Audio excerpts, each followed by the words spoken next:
Et oui, c'est possible. Reportage Éric Blot.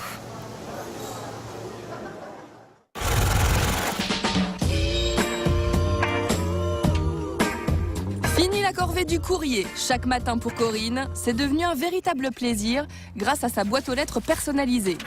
Ma boîte aux lettres, je la détestais, donc je lui ai fait de tout, je l'ai bombée, je l'ai peinte, et il n'y a rien qui tenait, donc je me suis dit, comme je peins, il y a peut-être quelque chose à faire.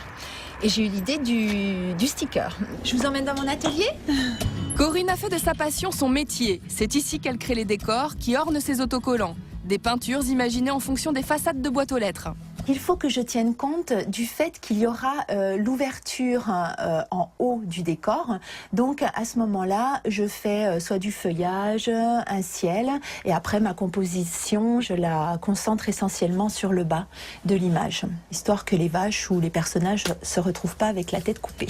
La peinture à peine sèche, direction l'imprimeur. On prend en photo la toile existante et après on redimensionne au format carré. C'est ensuite imprimé sur un vinyle qui est résistant aux UV et aux intempéries. La petite entreprise de Corinne ne connaît pas la crise. La jeune femme propose désormais 43 modèles différents de stickers. Il vous faudra dépenser 15 € et un peu d'huile de coude. J'ai récupéré une porte de boîte aux lettres qui n'est pas franchement jolie, donc on va la relooker.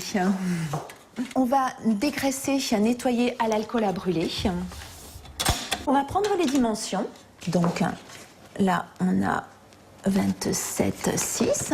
Acheter un sticker, c'est bien. Savoir le poser, c'est mieux. Vous allez voir, c'est simple comme un jeu d'enfant. Voilà. Donc on a réalisé son découpage. On va pouvoir procéder à la pose. En faisant attention d'être bien bord à bord. Voilà. On descend jusqu'en bas. Fini donc la boîte aux lettres de Madame Tout-le-Monde. Désormais, la tendance est à la personnalisation. Même les fabricants s'y mettent, comme le confirme ce professionnel. Solea bénéficie d'un porte-nom 4 fois plus grand que la taille normale.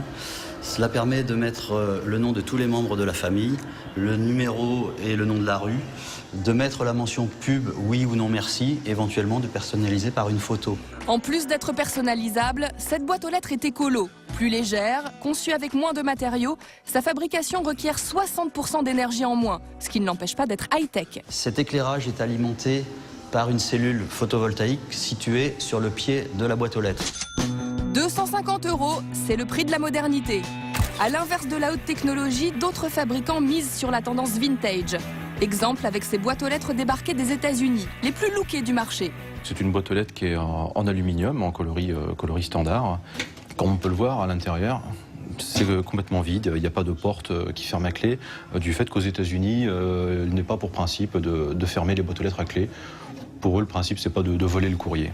Une différence culturelle qu'on peut s'offrir sur le net ou dans les grands magasins de bricolage. Elle est équipée d'un petit drapeau rouge, c'est un petit drapeau indicateur de courrier qui permet d'indiquer à la personne qu'elle a reçu du courrier. Et également, ça sert à signaler qu'il y a du courrier à expédier, puisqu'aux États-Unis, la boîte aux lettres sert à recevoir, mais également à expédier du courrier. Prix 48 €. Pas très cher, mais si vous avez le coup de cœur, c'est à vos risques et périls à cause des dimensions hors normes de la boîte. 48 cm de long, 17 cm de largeur pour une hauteur de 22 cm. Ces boîtes aux lettres originales sont autorisées pour les habitations antérieures à 1979. Depuis, la réglementation oblige à certaines normes édictées par la Poste. Ici, nous avons une boîte aux lettres normalisée, une grande profondeur de 34 cm sur un carré de 26 cm x 26. Il est important en fait que la boîte soit accessible depuis la voie publique, accessible et surtout sans danger. Chien méchant s'abstenir donc. À ces conditions, toutes les décorations sont permises. Ça égaye même la tournée du facteur d'avoir une boîte aux lettres décorée. Et la tournée du facteur la plus surprenante, c'est ici qu'on la trouve, dans le village des boîtes aux lettres. Dans le Loiret, les habitants de Saint-Martin-d'Abat, comme Joseph, redoublent d'efforts pour épater leur facteur. Cette année, en guise de boîte aux lettres, ce sera une brouette. Il faut d'abord avoir l'idée.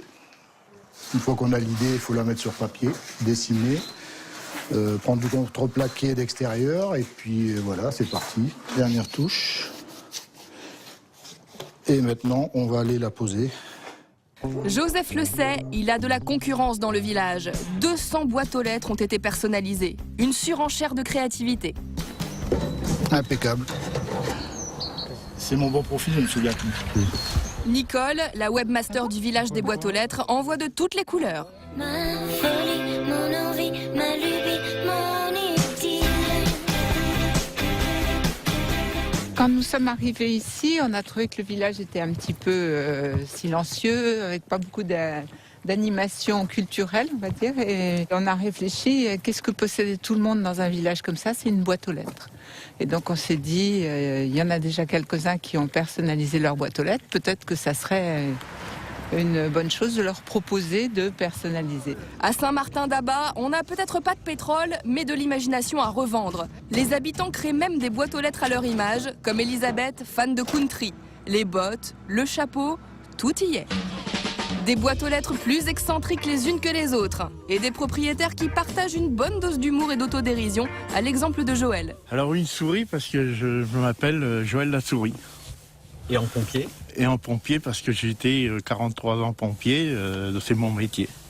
Montre-moi ta boîte aux lettres et je te dirai qui tu es, pourrait bien être le proverbe des prochaines tendances déco.